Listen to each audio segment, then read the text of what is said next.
Magandang araw mga lods. Ayan ang ating mga alaga. Ngayon may nagre-request, sabi paano daw mag-breed at mag-gender ng kakate. Ayan mga lods.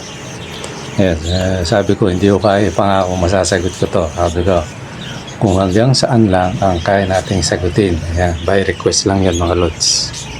Let it, bang.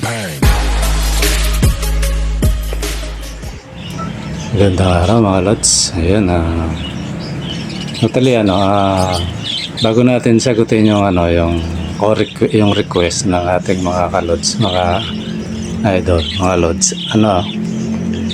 Pinapauna ko muna yung kasi ngayon marami pa rin nagtatanong na kung paano yung mechanics nung palaro natin o parapol. Mga lods, ganito siguro kaya kong ipayo. Pag nanood kayo, tapusin nyo kasi minsan nasa dulo yung mga sinasabi ko kasi minsan may tanong. Kaya ngayon merong nagre-request dun patungkol sa mga kakatel. Pagamat din natin kabisado ko yan, pero subukin natin. Kaya minsan yung mga sinasabi ko patungkol sa raffle, yung mechanics, nasa huli yung Pero ngayon, iuna na natin mga idol para hindi malito yung iba. So mga lods, yung mga bago pa lang nanonood o bago pa lang nag-subscribe dito, ganito yung mechanics mga lods para makasali. At saka yung mechanics ng entry, yung paano o yung raffle. Ganito yung mga idol o mga lods. Una-una dapat mag-sub kayo. Kung hindi pa kayo nakasubscribe sa channel ko, mag-sub, yun ang number 1 requirements. Maganda nga pag nanood kayo, mag-comment kayo mga lods, bagong sub, yun, diba no? So at least alam ko, makikilala ko pag kayo sa messenger. So ganito yan mga lods, nakasub kayo. Pag nakasub kayo tapos gusto nyo sumali, nasa description yung ng number ng Gcash, kasi through Gcash to mga lods. Ganito yon, may entry yon for pamasahe lang. Entry para kung sakaling malayo yung manalo, hindi na niya problema yung pamasahe, kahit pa paano makakabawas yun, diba no? Totally itong na to, dahil 1K na tayo, kung hindi rin lang sobrang layo na kaya natin sagutin yung pamasahe, sasagutin na natin yung mga lots. Ganun yun. Kasi for lang naman to, para sa 1K natin. Kasi ito mga idol, tulungan nyo na akong yung mga nanonood dyan na hindi naman nakasub, mag-subscribe kayo mga lots, tapos sali kayo. Ang entry dito mga lots, hindi naman mababa lang, sa halagang 20 pesos, kasi nagpapalaro lang naman tayo.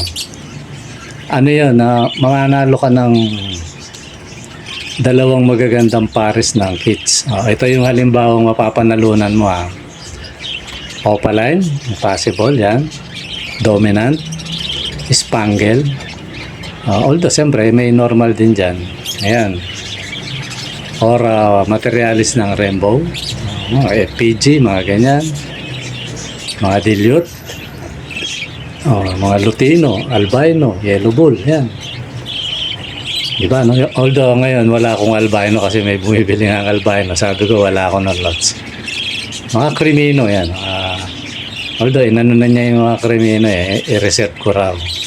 Pero hindi pa tapos yung pagpipisa mga lots. Meron pa yan. So yun yung mga possible na mapapananalunan nyo. Tapos gaya na sabi ko, di ba 2 pair, panalong-panalo na yun. Pag halimbawa, kung sino man ang palarin sulit na sulit yun mga lods. Pero mo libre pamasahe, 2 pair. Sa 1 pair lang mga lods, panalo na yun di ba no? Kasi sa bilihan, sa totoo lang, dahil minsan dumadayo ako, tumataas minsan ng ibon, 700, 600, 500, depende sa edad tsaka mutation, di ba no? Sumasabay lang tayo doon. Doon pa lang panalo na mga lods. Kung kukunin natin sa 700 ampere, di panalo na, tapos i-deliver pa, di ba no? Dinagdagan ko pa 2 pair, di mas lalo. O, eto pa yung maganda mga idol, mga lods. Sasabihin ko to pag yung ibobola ko na. Ito, ganito, dahil nag 1K na tayo, eto pa. O, yun ang ano ron. Hindi ko muna sasabihin yun. Ngayon mga lods, para yung mga nagnanais na magkaroon ng mga kids, para hindi kayo manghinayang, mamaya kayo pala rin, di ba, no? Sayang. Ba, masabi mo sayang. Dapat pala sumali ako. So, para walang ganon, ano kayo mga lods, sasali kayo. Total, laro lang naman to. Ito, ang entry, 20 pesos lang. Ngayon, karamihan sumasali, 5 entry, bali, 100 yun. 5 entry niya. So, baka hindi nyo maintindihan kung paano yung pagpasok ng entry. Kumbaga sa pagtaya, para kang bumili ng 5 ticket, itataya mo lahat yun, parang ganon. Diba, no? Pero palaro lang to mga lods, ha? Hindi sugal to kasi sabi ko nga sa inyo, kung sugal to, talo na ako agad. Diba, no? So, ganun yun. Sa halagang 20 pesos, ano yun, may possible na manalo kayo ng 2 pair na magagandang kits at yun yung pasunod doon. At di ba na?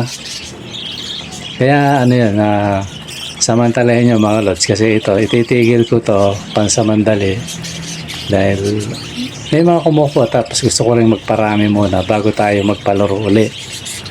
Kaya siguro matagal-tagal yon.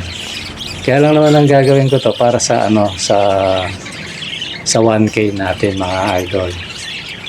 Ma-reach natin yung 1K sub natin. Ayun. Kaya din basta may idadagdag ako doon na ako nasabihin mga idol pag pag yung raffle na. So para hindi kayo manghinayang ano na kayo, kasi baka mamaya nung nakita nyo yung dinagdag ko manghinayang kayo mga lods. Ang kaya ko lang sabihin mga idol, magantay kayo ng matagal na panahon at saka baka hindi na ganun kasi pang 1K sub lang naman to mga lods. So yun mga idol, 20 pesos ang entry, tapos ang number ng Gcash nasa description, tapos isend nyo dun sa Junior Pabalan. So ngayon minsan ipa-plus ko rin dyan yung number mga lods para kahit pa paano makita nyo kung kayo magsesend ng Gcash. For lang naman yan mga idol, para hindi na kayo mahirapan sa pamasahe. Ngayon, gaya ng sabi ko, kung sobrang layo naman, kagaya nung yung sabi niya, paano kung taga Laguna? Gaya ng sabi ko mga lot, sa Metro Manila, libre yun. Nilibre ko yung pamasahe. Pero, yung deliver, kumbaga. Pero pag yung malayo na, pag-usapan na lang natin. Siguro, ang kaya kong sagutin, ima-minus ko yung 4 metro. Tapos yung lalabas ng metro, sa'yo na yun, lods. Pero kahit malayo, palagay ko hindi ka matatalo mga idol. Hindi ka talo dito sa kung bawa, ang Palarin malayo. Bawa, Cavite, yan, Laguna, Pampanga. Yan lang naman ang Hindi ka talo kasi basta.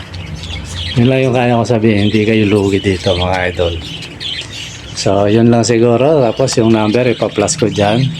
Doon nyo i-send yung Gcash kung ilan man ang entry gusto nyo. Ayan. Wala namang doon meron nga sumali isa, kaya lang kaya ko lang sabihin doon halos lahat tigli 5, di ba no? Tapos isa, although hindi natin dinidisgrade yun kasi sabi nga walang malaking nakakapuwing, di ba? Minsan nakakapuwing yung maliit. Okay yun, wala namang kaso yun. Nasa inyo yung mga lods. Kung natsambahan nung isa lang ang in-entry niya, yun ang napakaswerteng masasabi natin, di ba no? So yun mga idol. Basta huwag nyo kalimutang i-capture nyo, i-send nyo sa messenger ko sa Junior Pabalan. Kasi yung Gcash na yan, kay Commander yan mga idol, mga lods. Sa kanya yan. Kasi siya yung malapit sa trabaho niya, madali niyang sabihin yung dahil siya yung lumalabas parati. So pag sinabi ko, i-cash out mo na yan, madali. Siya yung may sa akin kasi hindi ako masyadong naglalabas, maliban na lang kung may lakad ako, may trabaho tayo mga lods. So yun yun mga idol, sana naintindihan nyo na yung mga gustong sumali, sali na kayo. Lagi ko namang yun, tuwing may magtatanong, lagi ko lang uulitin yun. So yun yun mga idol, sana okay na yun. So ngayon, balik na tayo doon sa yung nagtatanong o nagre-request. So ngayon ganito mga idol, hindi ako nagkakamali si Jeff. Si Jeff yung nagtatanong, Cabrera. Ayan. So ganito yung ang ko kay idol. Request niya yun eh. Sana daw i-content ko yung yung patungkol sa kakatail. Yung pag-breed at saka yung pag-gender, lalo na yung pag-gender. So ganito yung mga lots, yung yung pag-breed niya. Totally medyo hinapyaw ko na to dati. So at least yun, ang cage mo double, di ba Kung mag-breed ka. Una-una sa edad. Dapat at least 10 o 1 year o more than para sure ball. Kasi yung mga kids natin, mga lots, kids lang to, di ba? Yung iba 5 months, 6 months binibreed na. Ako mga lots hindi. Yun, kaya siguro napansin nyo bakit ang uhusay nilang mamisa ng mga inakay, tapos ang uhusay nilang bumuhay ng inakay. Kagaya ngayon, di ba? Sa dami nila, 35 yun lahat eh. Walang namatay mga lods, kahit isa. O, di ba, napakagandang So, bakit ganon? So, isang formula yun mga lods, sa edad. Yan ang pinaka-the best na formula, sa edad. Kumbaga sa tao, pag matured na yung tao, alam na yung responsibilidad niya. Kaysa yung nag-asawa ng bata, minsan naglalaro pa yun mga lods. Humihingi pa ng pambili ng candy sa nanay niya yun. Parang ganon. Kumbaga nene pa siya, nag-asawa na. So minsan, ultimo gusto niya kumain ng candy o umano ng candy, ibig sabihin yung pampamatamis sa mga bata, di ba? Humihingi pa yun sa nanay niya, di ba So kaya matagal bago siya matuto. Parang ganun lang yun sa ibon mga lods. Kino-compare ko sa tao mga idol. So parang ganun yun na como bata, minsan hindi siya marunong alagaan yung anak niya o inakay niya. So para maiwasan natin yun, tsaka hindi masayang, minsan infertile yun eh. Sayang yung inantay mo, bro mo, magantay ka ng halos 1 buwan. Tapos nabisa, palagay mo na nabisa, tapos mamamatay din dahil hindi siya marunong magsubo. Di pa niya alam ang gagawin niya. Pero pag yung nasa edad na yun mga lods, alam na yung gagawin. Kagaya ng mga kids natin. Di ba Although minsan yung kagaya ng di ba kinain yung itlog. Maaaring na-stress yung yung ibon, kaya naiirita na kasi may edad na rin yung ibon ko na yun, magit 2 years na yun mga lods. So kahit nangingitlog siya, pinahinga ko. Kasi walang mangyayari, may stress lang siyang may stress. Kakainin lang, baka masanay siyang kinakain yung itlog niya, kaya so ipahinga natin. Ganun lang naman ang solusyon doon. O kaya ipares natin sa iba, ganun. So yun mga lods, kumbaga sakit. So ngayon balik tayo sa kakatail. O yun, dapat nasa edad. Kasi kung ako yun mga lods, baka baka 1 year. Kung ako 1 year. So pag 1 year na siya, di ilagay mo sa at least double cage. Doon mo ilagay para nakakapagaspa siya kahit papano. So tapos siyempre may nest box. Yung nest box niya mga idol, yan, ang taas kung po pwede 12, para medyo hindi masyadong sa loob. 12 kung talagang wala, di 10 by 14 o 16 inches. Diba, ang taas 10 or 12, tapos ang haba kung pwede 16, kung hindi naman kahit 14, tapos yung lapad naman niya at least 9 or 10 inches.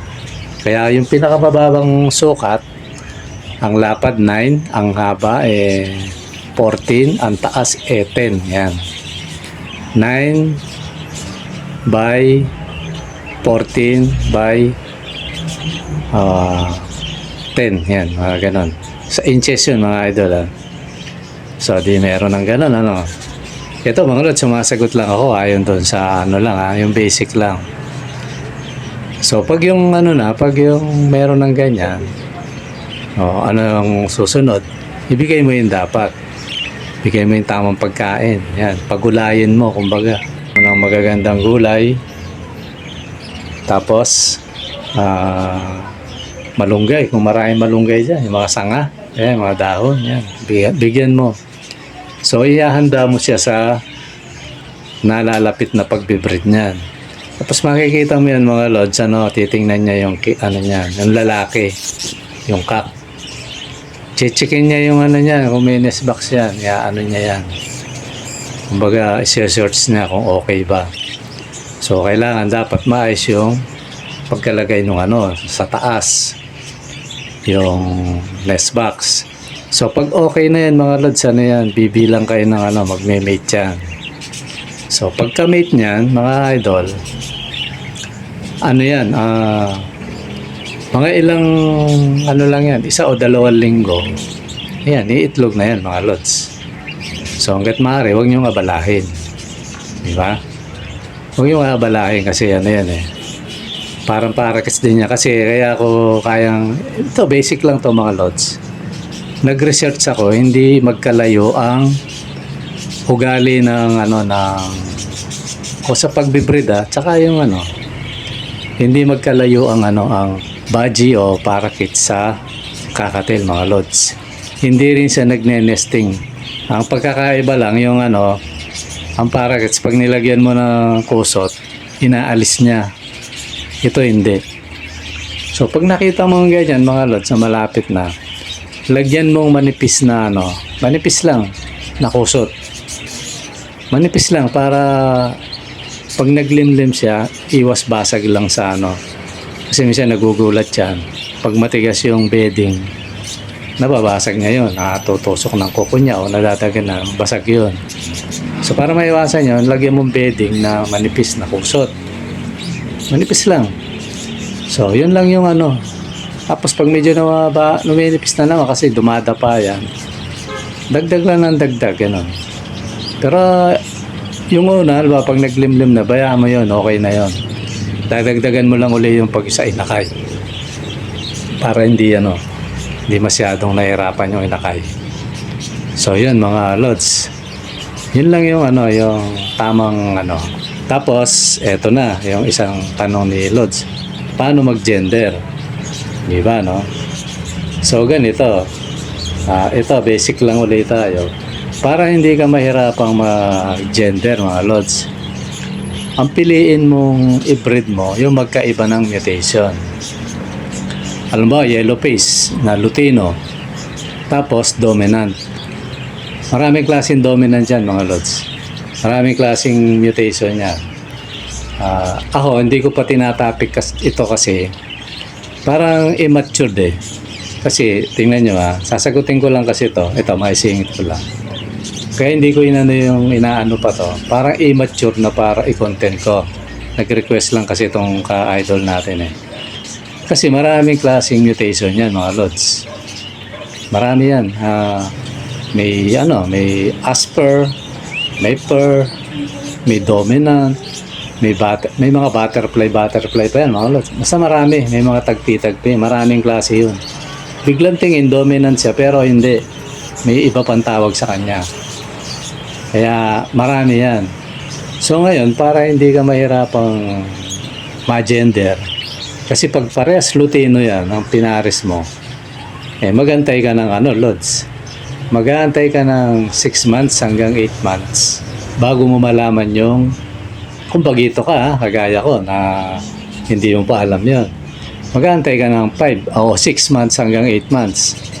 Kasi pagdating ng 6 to 8 months, mag-iiba na ng yan. Yung cock maingay. Sipol ng sipol yan. Samantalang yung hen, tahimik lang. O yun, doon madi-distinguish mo. So hindi pa rin hindi pa rin obvious. Nga lang pag marami na yung ano mo, may gustong bumili. Hindi mo alam kung alin yung cock at saka yung hen. Di ba, no?